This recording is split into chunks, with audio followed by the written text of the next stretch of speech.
Hi guys, love you lot. ఈ వీడియోలో కనిపిస్తున్న మోడల్ రియల్మీ C2 కస్టమర్ అయితే మన ఇన్స్టా వీడియో చూసి అయితే బంగారపాలెం నుండి అయితే కాల్ చేశారు.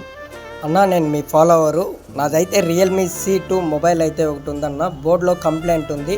10 years బ్యాక్ తీసిన ఫోటోలు అయితే ఉందన్న. ఆ డేటా అయితే రికవరీ చేయాలి అని అయితే మనకైతే ఫోన్ చేసి చెప్పారు కస్టమర్. మన రిలేటివ్స్ మ్యారేజ్ ఒకటి ఉంటే మనమైతే మ్యారేజ్కి అయితే వెళ్ళాము. కస్టమర్కి ఫోన్ చేసి మొబైల్ అయితే తీసుకురమ్మని, ప్రాబ్లం ఏంటా అని అడిగితే కస్టమర్ చెప్పింది ఏంటంటే, నా మొబైల్ అయితే డిస్ప్లే అయితే పోయేసిందన్న, బోర్డులో కూడా కంప్లైంట్ ఉంది. లోకల్లో ఇక్కడ మొబైల్ షాప్లో ఇచ్చి చూశాను, వాళ్ళైతే ఇది రెడీ కాదు, ఇది ఎందుకు రెడీ చేస్తారు, డబ్బులు అయితే ఎక్కువ అవుతాయి అని అయితే చెప్పారంట. బోర్డు వర్క్ అయితే మేము కూడా రెడీ అవుతుందో అవదో అని అయితే డౌట్తో అయితే చేసాము, కానీ సక్సెస్ చేసాము.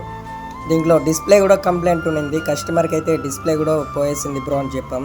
అయితే కస్టమర్ డిస్ప్లే కూడా మార్చేయమని చెప్పారు. ఈ లాక్ చూస్తే మీకు అర్థమవుతుంది. కస్టమర్ డేటా అయితే ఏది అయితే పోలేదు, డేటా అయితే పక్కా అయితే ఉంది. మీది కూడా ఇదే మరి కంప్లైంట్ ఉంటే స్క్రీన్లో కనిపిస్తున్న నెంబర్కి అయితే కాల్ చేయండి. మరిన్ని వీడియోస్ కోసం అయితే మన సాయి జిమ్ మొబైల్స్ని అయితే ఫాలో అయిపోండి. Thank you.